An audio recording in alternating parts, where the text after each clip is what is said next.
Hi everyone and welcome to your midweek astrology update brought to you by 1millionnights.com.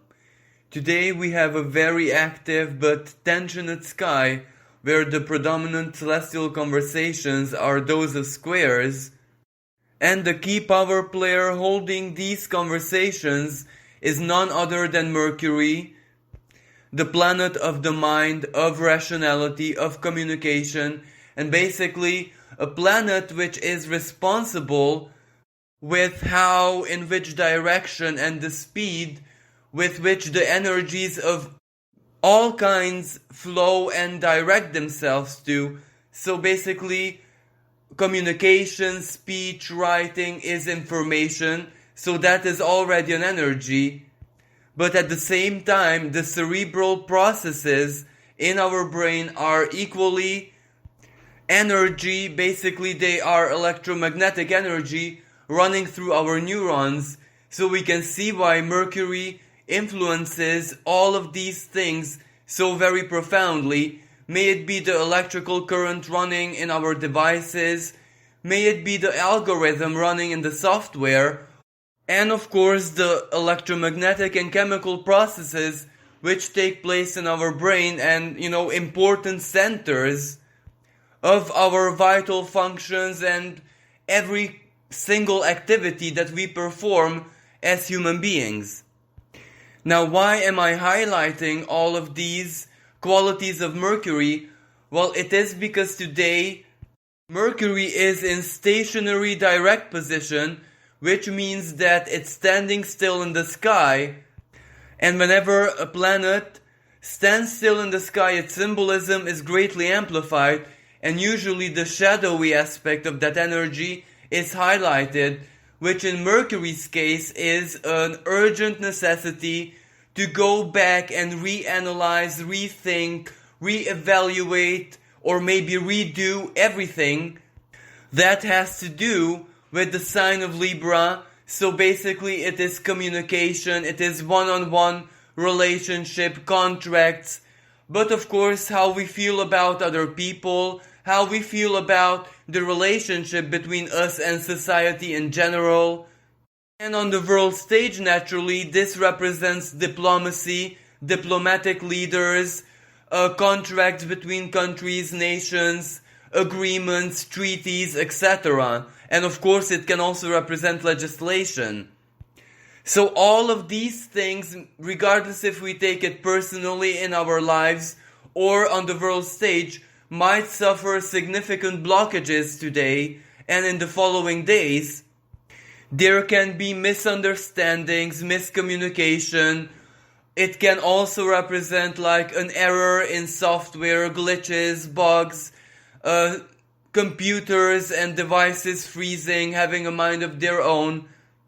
It can also represent conflict, angry words, verbal battles, conflicting opinions, mediatic warfare, a clash of different perspectives, different perceptions, different ways of thinking. So today might be a really, really complicated day, especially that the US elections are in full swing, or at least the last part of them where the conclusion has to be drawn and the new president has to be announced. But of course, under such a really tensioned and powerful, in a rather negative sense, Mercury, there might be a lot of delays, there might be a lot of controversy, people challenging the results, people not willing or unable to accept. And just as me and most other astrologers predicted, this is already taking place, this is already happening. So basically how it is playing out on the world stage, it is very clear. It is political and social, where we might receive a lot of information, a lot of figures, a lot of facts, but basically those statistical information, regardless of how precise and clear they may be, maybe emotionally, maybe in regards to what all of this means for our future, is not very clear to anyone, because we don't have the time to process it, And of course, all of this information pouring into our lives from all possible directions is very stressful. It is very agitating and unsettling. And this is also reflected in the sky as Neptune squaring the North Node in the sign of Gemini. Now, Gemini is all about communication, is one-on-one relationship. It is about the bridge between us and others, whatever others means. That other can be a partner, that other can be a sibling, a neighbor, a colleague, a boss, an organization, or simply society or the state itself. And Neptune is, in its worst expression, confusion, lack of clarity, a thick fog of conflicting emotions and thoughts where you just don't know how to make sense of them, not because you don't have the intellectual capabilities, but rather the circumstances make it impossible for us to determine how we should feel about all of this, what attitude we should take, or maybe we're trying to see the higher meaning, the deeper expression of whatever is going on, whatever information we are bombarded with, but because of the circumstances, clarity simply can't come to us very easily, because even if we make a decision, even if something becomes crystal clear in our minds in 1 second, something totally different can happen in the other, or a surprising information may reach us, which can simply lead us back to square one regarding, trying to seek the truth, trying to make sense of all of this. But this isn't anything new. This is an ongoing theme going into 2021. And even though this energy is very challenging, with Neptune squaring the North Node in Gemini, where, faith and rationality sometimes are in conflict with each other. Some things just don't make sense logically, but that doesn't mean that they cannot make sense if we choose to attribute a totally subjective meaning, something which has to do with our faith, with our highest principles. Some knowledge and some form of wisdom, so to speak, is very non-linear, and Neptune is all about that. So from a karmic perspective, this square, this long-term ongoing square, simply meant to basically train us, get us ready, prepare us on how to overcome and basically adapt ourselves at moments of spiritual crisis when logic goes against faith or vice versa. Like, for example, when outer reality, when, things that are going on in the world are in a total contradiction to what we believe or what our hopes and faith truly is, well, those moments should be, unsettling. They should represent a massive spiritual crisis. But as long as we stay detached and as long as we seek the truth inside of us, in the sense that whatever is going on in external reality, what does that mean for us personally? And what does it have to do with our own lives, our own stories, our own destinies? Because many times, whatever is going on in outer reality, it is just a cycle, it is just a phase. Everyone equally is sucked into it for the simple fact that we are still part of the human collective, regardless of who we are, what lifestyle we choose, what truth and faith and principles we hold inside. So like it or not, all of us are, so to speak, collateral victims when something really bad or a strong pivotal moment is taking place in the world.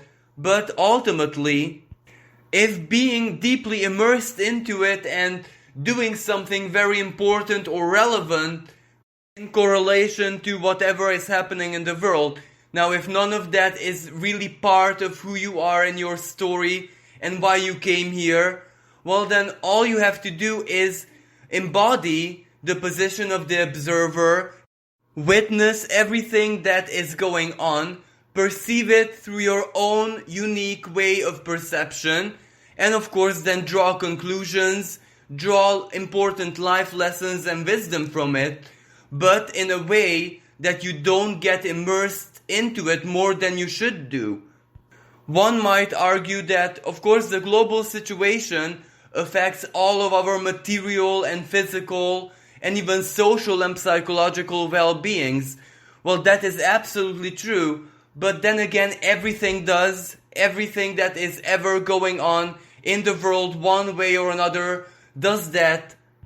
So it's really nothing new. The only difference that when things are a little bit more negative than positive, all the fear, all the ill people, the hospitals being full, and the imminent crisis, of course that is unsettling. Of course that triggers the survival instinct. But just as we overcame other problems, for example, many of us had much more severe and much harder to overcome personal problems at one point in our lives than whatever we are experiencing right now. And if our own problems basically didn't destroy the world, we didn't manage to project our hurts and pains and, us going through that very strong moment of crisis, if that didn't affect the world that much, well then the principle is perfectly true the other way around. Whenever the world is suffering a big moment of crisis, there is a limit to how much it can affect us personally. But of course, I repeat, this in the case if being part of all of this is not actually in your destiny or in your karmic path, because if it is, then, all your inner or outer forces, powers, guidance, inspiration is going to lead you towards, being part of it, doing your role. So for those of you who are meant to be there and do whatever it is that you need to do, well, you will have no choice anyway, so it will be crystal clear to you that you are in this to do something greater than yourself. And of course, there is that other element to it, where we can choose which reality, which version of things we align to. So basically, we are not really slaves of our destinies, of our fates. Many things what we live through in life are actually a matter of choice, what we chose either at a certain point in the past or what we are choosing right now each and every second.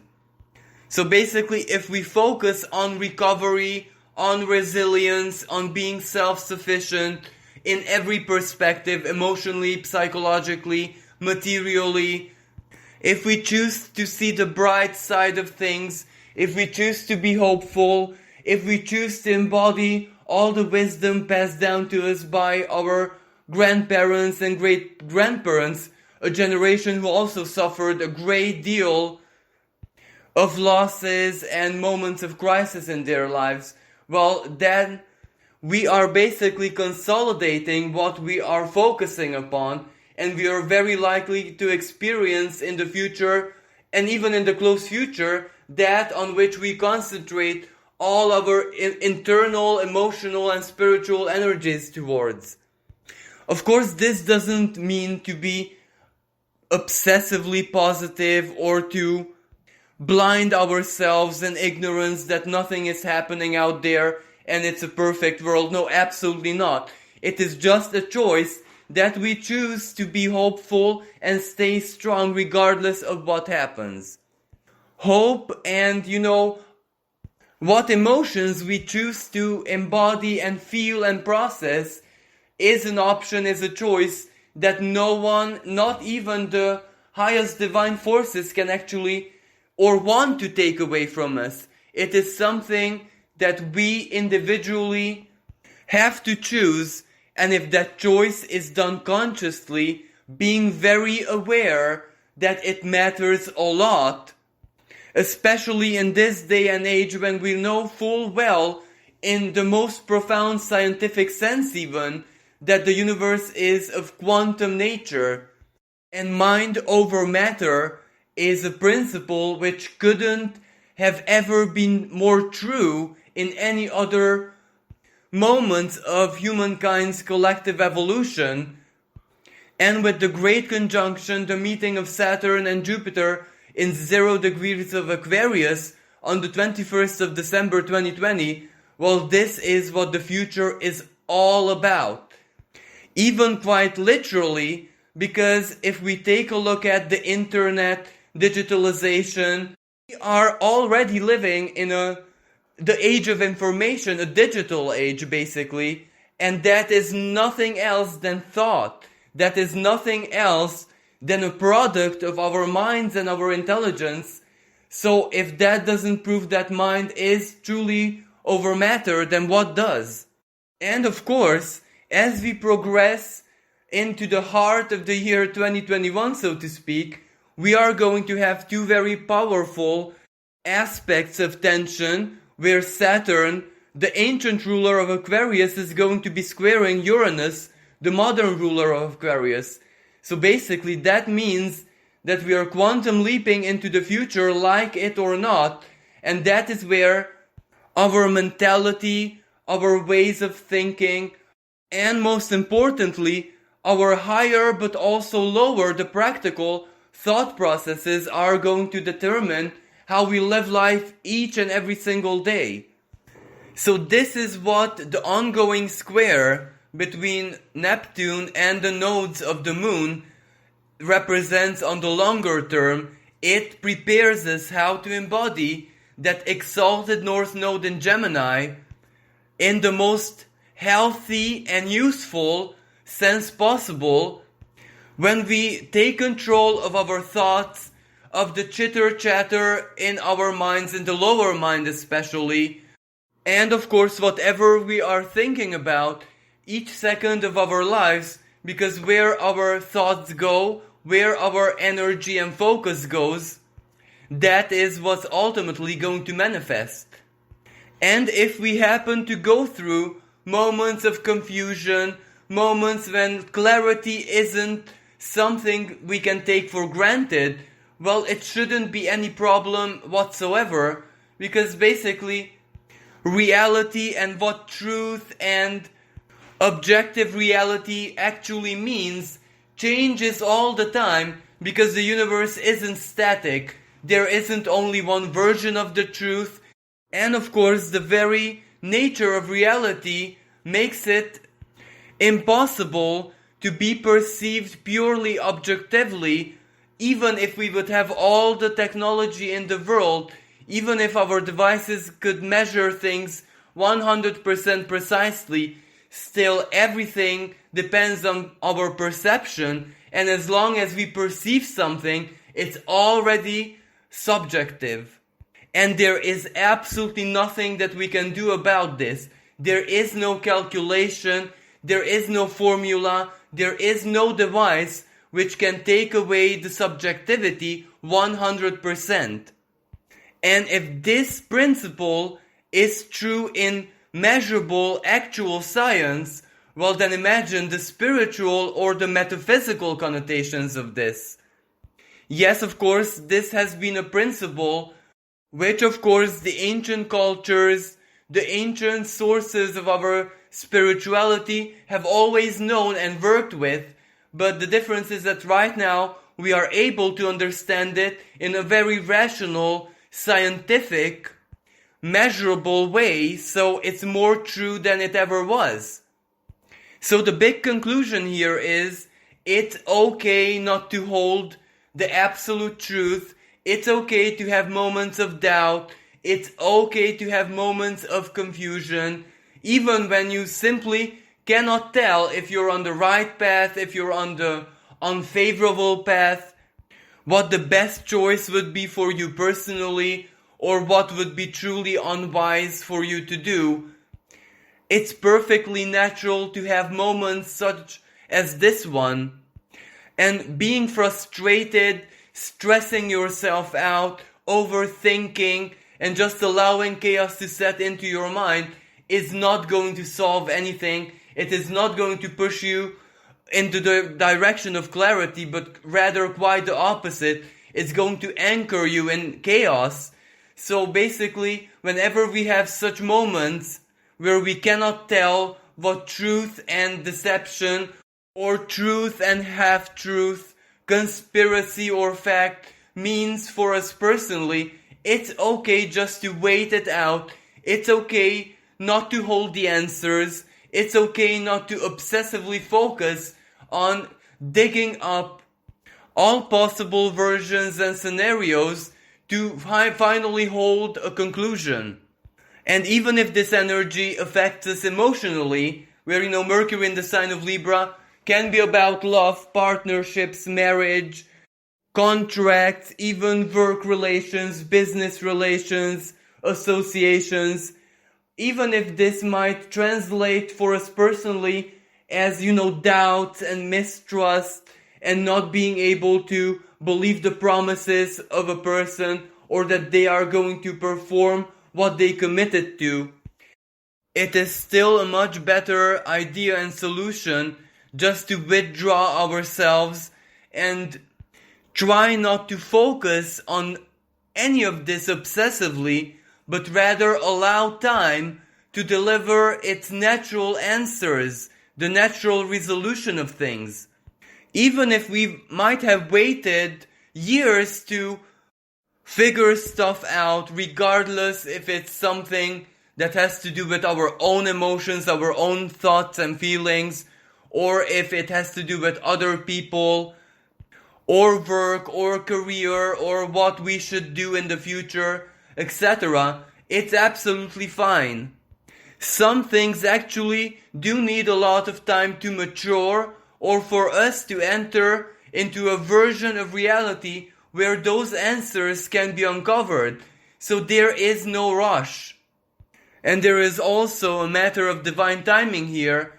If it has to happen, if you do need to make a decision, and you might not know what to do. The sun in the sign of Scorpio represents our unconscious energies.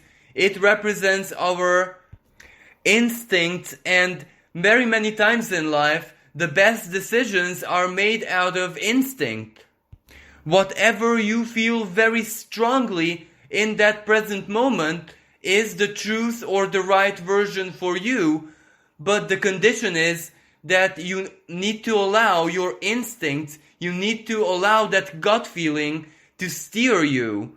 Our conscious decision-making processes are heavily influenced by rationality, by logic, by our education, by our beliefs and principles, etc.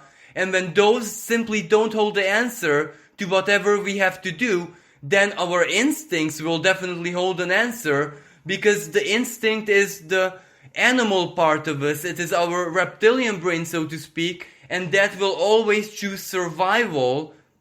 But of course, the condition is that fear shouldn't be a big factor in your decision-making process, because fear blocks out both rational decision-making processes, but also instinct, also intuition. Fear is basically the biggest enemy a human being can have. But of course, I am very aware that in this present moment, Mercury also holds this square with Pluto, and that can, make us feel so very powerless and so very vulnerable, exposed to fate, exposed to, all the turmoil that is going on in the world. But fortunately, it is just these couple of days, because Mercury in its own is a very quick planet, so very soon it will pick up speed and re-enter Scorpio, where its symbolism changes, and it's going to feel totally different. Ultimately, Mercury in the sign of Scorpio is about profound self-knowledge, digging deep inside of us, inside our minds, inside our unconscious, dreams, memories, nostalgic moments, etc.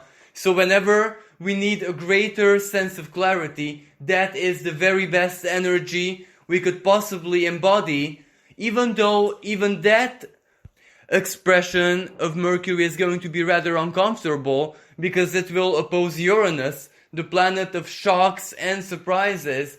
So it may represent rather uncomfortable epiphany, so to speak, but it still gets the job done. It digs deep inside and it comes up with answers. May they be consciously perceived by us, or may they be basically unconscious energies erupting to the surface.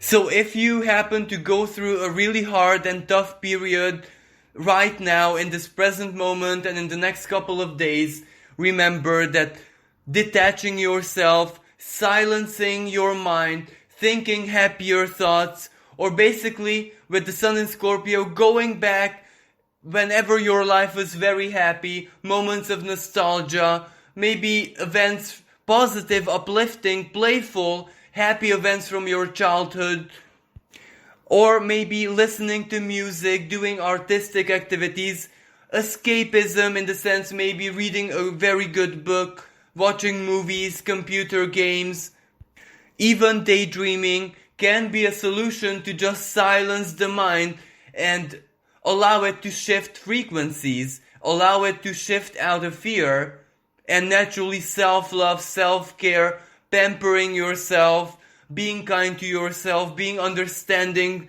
with yourself, forgiving yourself, etc. All of this makes everything better, believe it or not. And also, whenever we are detached, whenever we try our hardest to just allow karma, allow fate, or allow our unconscious patterns to fix our situations, or to guide us, or to lead us to greater clarity, it is those moments when the hand of fate, so to speak, symbolically of course, can act very, very quickly and suddenly. And we also have a really positive aspect in the sky which speaks exactly about this. Uranus holds a minor astrological conversation with Venus, and there is a strong synergy between the planets because Venus is in her daytime home of Libra and Uranus is in her other home sign of Taurus, so it is a very strong Venusian energy, and Venus has a lot to do with pleasure, with everything that we love, in the positive and joyful meaning of life, all the experiences, all of the moments of beauty, everything that makes us happy, everything that makes us want to be alive. So all of these things, regardless of their nature, may it be, for example, a job opportunity which you simply don't expect and cannot see coming, a present, a gift, a uplifting gesture from someone else, a positive communication, a feedback, a romantic declaration, or maybe a love story that can just enter your life out of the blue suddenly without any warning. That is one of the possible manifestations of the planet Uranus. And the only condition here is for us to be open, for us to be ready to step out of our comfort zone if an unexpected twist or turn in events enters our life, which can potentially offer us solutions, a new perspective or options, or even if it's like an unexpected gesture of help or a romantic surprise coming from where we least expect it from. Well, this concludes today's horoscope. Thank you so much for listening. I do hope it was useful. And please remember, if you'd like a personal reading, just log on to 1millionnights.com and find your dedicated advisor. Thank you again. Until next time, bye for now.